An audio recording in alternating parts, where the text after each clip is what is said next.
have not done so, please sign the sign-in book in the front here where everybody came through, and let my mother and the rest of our family know that you came out here to honor George and celebrate his life.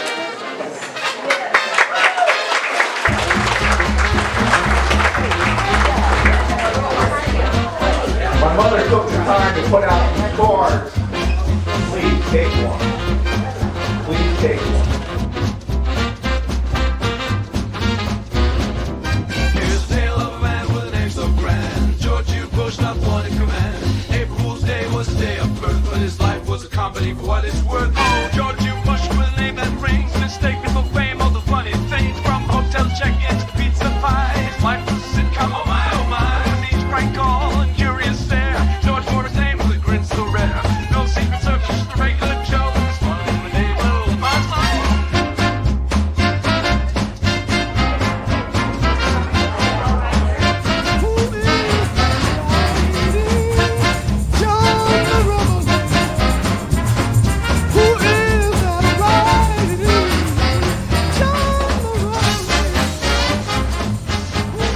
This event is to honor the real George W. Bush.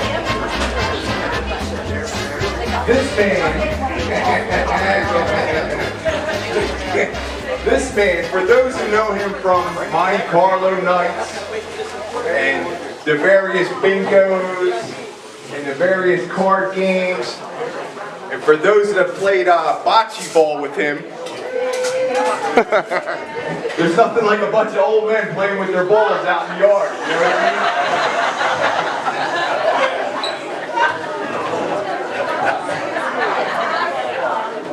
So I'm going to tell you a little bit about me so that you guys can get an understanding of who they are, okay? The interesting thing about me is I had a very difficult life by my own choices in making. Nothing to do with them and their raising of me, okay? They provided me with good housing, good education opportunities, good social opportunities, great social and community opportunities. And I kind of dropped the ball a little bit like most kids do. But I'm very grateful that they were in my life, because if I did not have them, I do not know where I would be today. I had an opportunity to be involved with a very powerful movement to help other people up in Philadelphia, the city of brotherly love. And I was running nonprofit recovery housing, and I didn't do it for money. I did it to help people. People that are homeless vets, people with mental health issues, people that suffer with drugs and alcohol addictions. Okay, I'm sure everybody in this room has someone that they know or love that have had different types of scenarios, you know, with those situations. Okay? But just to tell you a little bit about me, so I was running around in the city of Philadelphia, and I was operating this non-profit recovery housing. I drove around in a limousine, and her name was Angel. And we would pick people up, we would take them to shelters, we would take them to detoxes, we would take them to meetings and appointments, and we would give our love and care to make them feel like stars, feel like they mattered in this world today. Because when I was coming up, my mother and my stepfather George did that for me. And I'm eternally grateful to them. They gave me the nickname of St. John, running around those streets helping those people in that limousine named Angel. And it takes some saints to raise a saint. This woman, she doesn't have a W-2 form or a 1099 to fill out every year, but she's been working laboriously and hard knocks labor to raise her children and keep everyone on track, including George. You know what they say about a good man, is there's always a good woman behind him. Let's give my mother, Ellen Phillips.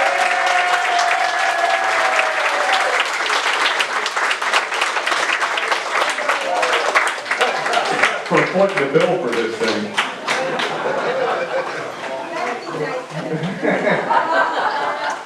So she's a remarkable lady, but George was a remarkable man, and without her, I don't think he would have the type of life that you guys in this community has helped to provide him with. They've been together 34 years. They were married for 15 of them, and they lived together for 19 years. They've been in this park since what, 2004, Mom? 2005. Okay, well, they were planning to come here in 2004. And the interesting thing about this park is this is Lake Juliana, right? And I'm like a rootist, I'm an enthusiast on many topics. And, you know, I go back and I look into these words and I try to figure out what names mean and all this other stuff. And the interesting thing about the name Juliana is that if you go and you research that word back to its root, it actually means youthful. That's the truth. You know, and I'm standing around here with some people that have got a couple more years on me, okay? And I feel like I'm surrounded by a lot of youth in this development here. I've made quite a few friends, as they have over the years. And I love coming back and forth here. And I love hearing the stories that my mother has been able to provide over the years, and George has been able to provide over the years because of all of you. And I want to thank you for coming out and celebrating George's life. I want to tell you guys, you know, it wasn't easy growing up with George W. Bush as your stepfather. Now, you know, I'm not the only kid. He's got another son. His name's Stephen Bush. Very honorable man. He has a disability, cerebral palsy, but he didn't let that stop him in his world. He came from a good genetic build, George W. Bush. Didn't let anything hold him back, just like George did. Now, George is probably one of the sweetest and kindest guys you'll ever meet, but he is quite a practical joker. And for those that don't know, his birthday also falls on April Fool's Day. So I made it a point every single year, this man had to suffer through this as well as my mother and all my other relatives, that I would wrap a box that was empty. And I would put it inside of another box and wrap it. And I would put it inside of another box and wrap it. You'd have about 7 or 8 empty boxes to go through, and then you got to the middle, and maybe there was a scratch off in there, maybe there wasn't. But you know, like growing up with George W. Bush as my father, you know, like he's had such an impact and an influence on me. You know, like he was the definition in my life of accountability, responsibility, dedication, hard work, showing up every time, no matter what the circumstances. But coming with a kind heart. Came with a kind heart, guys. Anybody that had any interaction with him, you guys know that. I'm going to pass this mic around in a few minutes, and I expect to hear some good stories. But you know, like some of the stuff that we went through, we had this, you know, we would order pizzas, and they wouldn't come. You know, we would order hotel rooms for vacations and trips, or reserve tickets at ticket posts, and we would show up, and they weren't there. They thought it was a joke. You know, because he'd write his name down, and then he would put his birthday, April Fool's Day, and everybody just assumed that somebody was pulling somebody's strings. Now this went on when George W., the fifth George W., the George W. Bush Sr. was head of the CIA, and then vice president, and president, and then the son came in. Oh, I thought we were done after that. I thought it was over. And then the son got in there. I said, oh, we can't get away from this. But he was a good man. When he met my mother, Parents Without Partners, it's an organization designed to help single parents meet other single parents. And it was a safe environment. It was a beautiful thing. And they met, and it was something else. It was something else. Fishing trips, and you know, all these different things that he did with me as a youth, supporting me in my educational affairs, and being supportive of me, even though I wasn't his biological son. He's never treated me like I wasn't, and that was a beautiful thing, guys. I remember when I was 10 years old, I had a foot infection. I got cut in the park or whatever, you know. But this man actually came up to the hospital every day for 21 days that I was in the hospital, crying and complaining and whining about being a 10-year-old in the hospital. And he would come in and he would play solitaire. And for you guys that are in this room here, you guys know that he likes to play his card games. He likes to play his little casino games, and you know, that was George's thing. So. He wasn't a drinker. I mean, he drank a little, but he wasn't an alcoholic, not by any means. He wasn't someone who suffered from trauma or mental health issues. And unfortunately, but he's been such an impactful person in my life. And when I was in my teenage years, there was a couple.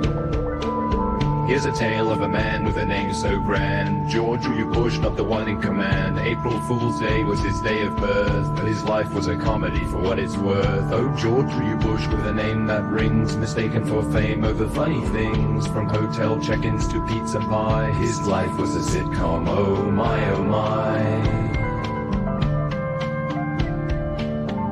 With each prank call and curious stare, George bore his name with a grin so rare. No secret service, just a regular Joe. Walked Lord George Bush, not the one you know. A life full of humor, a constant show. From April Fool's Day to hotel confusion, his name brought smiles, a joyful infusion. At the grocery store, what's your name, they asked. He chuckled and answered, it's George if you must. They laughed and they joked, are you sure you're not him? And he grinned and replied with a playful whim, oh, George W. Bush with a name that rings.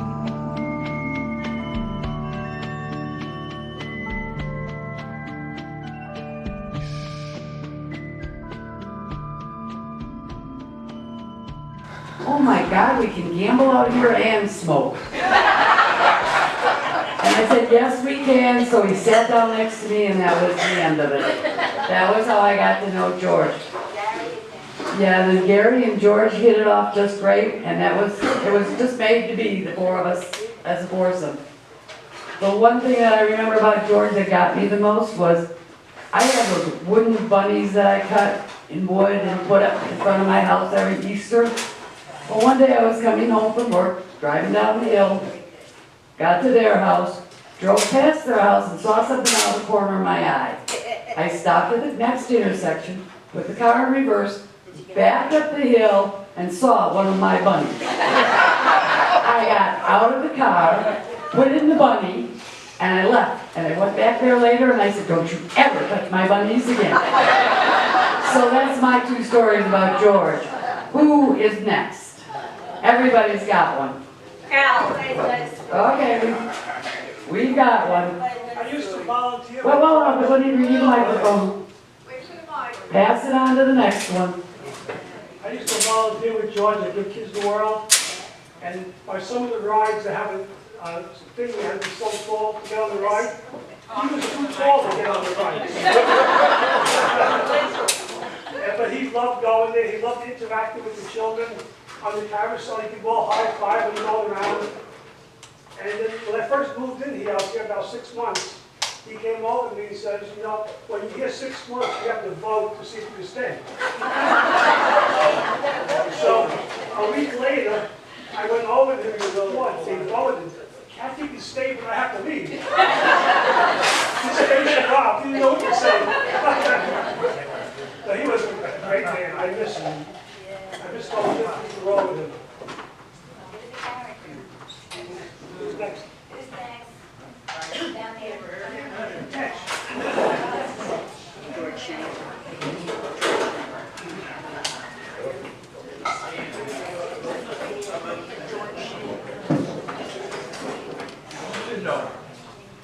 George been one of our best friends for years. We met him and her. First time we got here, first 2005, when we first moved up, we met him on the pier. And we didn't have him, Alan. Anyway, talking about that, we just got together for years. We went to Europe, we went all over the world. So like I said, we love him to death, and we know we're always When George and Ellen got married, it was New Year's Eve. And we had a big party here for New Year's Eve. And George says, that's why we did it, so that we would pay for it.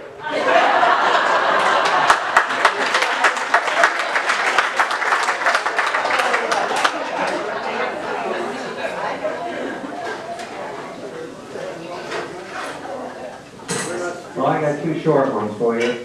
Everybody knows me, I got a dog named Cody, okay? Well, when he was a puppy, about 2 years old, he would go out and get the newspaper and come to me, and then turn around and start dragging me for his walk. And where he was going, he went around the block and went right to George's driveway. because George started giving him treats. And he never forgot. And every day he forgot, if there was a day that he forgot, my dog would sit there, he would not leave that until George came out and gave him a treat. And the other one, speaking of animals, we have animal races down here, which it's like a horse race, but we have different animals, we have 6 animals. Well, George, he gave up, he was going to be a basketball player, but instead of it, he got in the World Books of Records by the tallest jockey ever. So he was a jockey down here. And you know, his antics and whatnot, he would always do something funny, make everybody laugh, and that was it. But between races, some of that, the jockey had to go to the bathroom, something, he would take the chair and hide the chair. And chairs, and then the races dragged out, he would take and put in one of these houses right here, on one of the rolls, and the people would look for him, laugh and laugh, couldn't find him. Well, it was really ornery that that person went and came back and did something else, then he went and stole the horse. And he did, and he made us a lot of people. He's a very funny guy, great guy.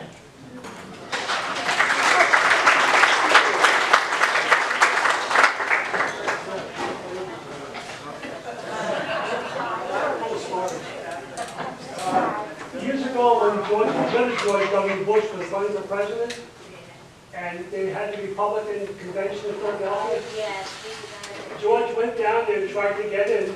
He showed him his driver's license, and said, George W. Bush, but he still wouldn't let him in.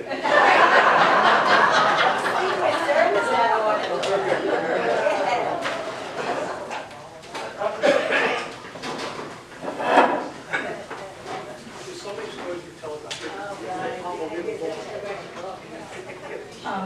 I met George Bush shortly after him and Ellen moved here. We were in the office paying our rent, and I think I was shorter than because he comes up to me in the office and he goes, "Hi, I'm your neighbor. I'm George W. Bush." So I look up at this tall guy and I said, "Oh, come on. Do I look that gullible?" And he goes, "No, my name is George W. Bush." And he whips out his driver's license and he shows me that that is really his name. That was the beginning of a great friendship. He was so good to me. He was primarily my driver to and from the airport. I used to do a whole lot of traveling, which I don't do anymore. But when I came home, I never knew what practical joke he was going to play on me. It could be a chicken that you walk past and it went whoop, whoop, whoop.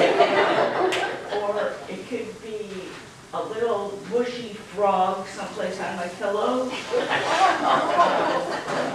The one thing that he did that just really freaked me out was he left this snake in my bushes. That was one of the last practical jokes, but I just never knew what he was going to do. We're great friends.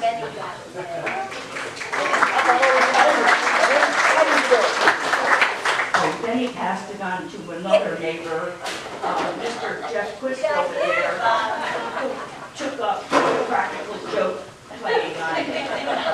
Spiders in your closet. Spiders everywhere. Anybody else? I guess that's They were fake spiders. Again, thank you guys for coming out. Let's give us all a hand for being here today. And one more time for my mother, Ellen Bush.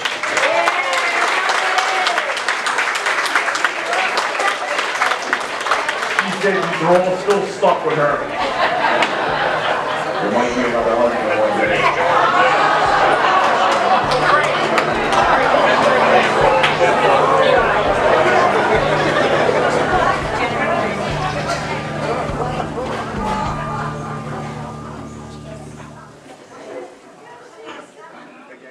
Oh, George W. Bush,